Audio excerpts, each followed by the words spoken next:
The ceasefire in Gaza continues to hold a day after coming into effect. After 15 months of war, residents trapped in the Palestinian enclave have been returning to their homes, but many are finding out there's nothing left to salvage. And I'm joined now by France 24's Rob Parsons, who's in Jerusalem. Rob, can you tell us how the ceasefire is holding in Gaza?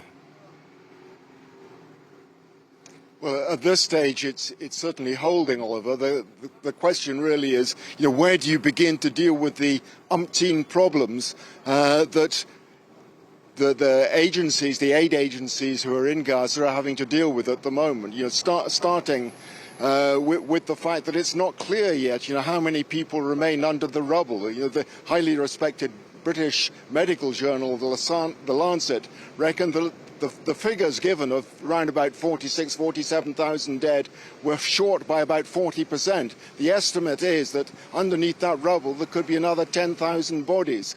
And how do you get rid of the rubble? That's another of the problems when there's a shortage of equipment, a shortage of bulldozers. How do you get rid of the tons and tons of rubble that's there to clear the roads, to start repairing the infrastructure, to get electricity working again, to get water working again? How do you deal with the problems of putting communities back into place who have been uprooted?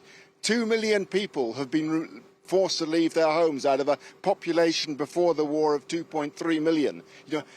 Just where do you start to begin with a problem like that? And the Gazan Civil Defense Agency, which is the main organization for dealing with these sort of problems, is itself facing problems. The head of the organization said yesterday that 48% of his staff had either been killed, injured, or detained over the last 12 months or so.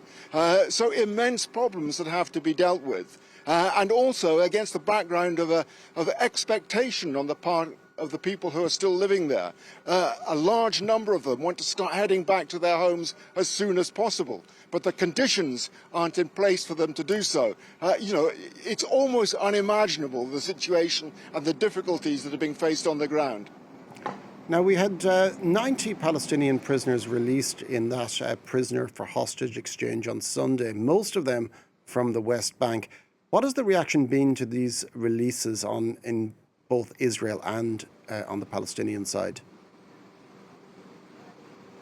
Well, on the Palestinian side, when the release happened, I was in Ramallah until late at night for the release of the prisoners. I spoke to a lot of people, on the ground there about what their expectations were, and of course they were enormously excited about what was happening. Because in many cases they hadn't heard anything about their loved ones, their relatives for several months. But they had heard reports coming in through the Israeli and their own media about mistreatment of prisoners inside Israeli detention, about beatings, about poor diet and that sort of thing. And sometimes those who came out were in very bad health. So there was a lot of concern on the part of people I spoke to.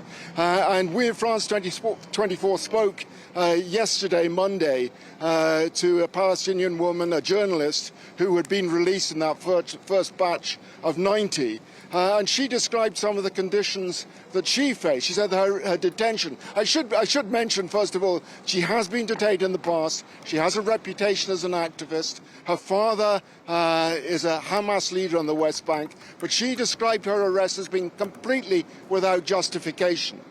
She'd been teaching, she's a journalist, she'd been teaching a camera course at the time. And the Israeli Defense Forces burst in on the meeting, arrested her, and told her, she said, when she was in detention, that the reason she was being held was not because of something she had done, particularly in the previous few months, but because Israel needed to create its own pool of detainees to bargain with Hamas for the release of hostages. An eye for an eye was how she described it.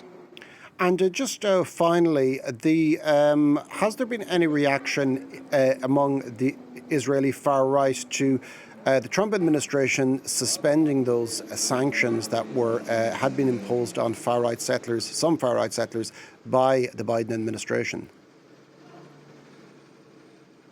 Yes, well, obviously they're enormously pleased about that. You know, they're very resentful of the sanctions put in place by the Biden administration, and they will certainly take that as a sign that their leeway for action under Donald Trump is going to be far greater than it was under Biden. And given the fact that settlers over the last year or so have been pretty active and pretty aggressive on the West Bank. It's another thing I spoke about to people when I was in Ramallah the other day. The settlers are becoming very violent, becoming very provocative, trying to provoke a reaction from the Palestinians. They will take that, I would imagine, as being a sort of carte blanche from Donald Trump.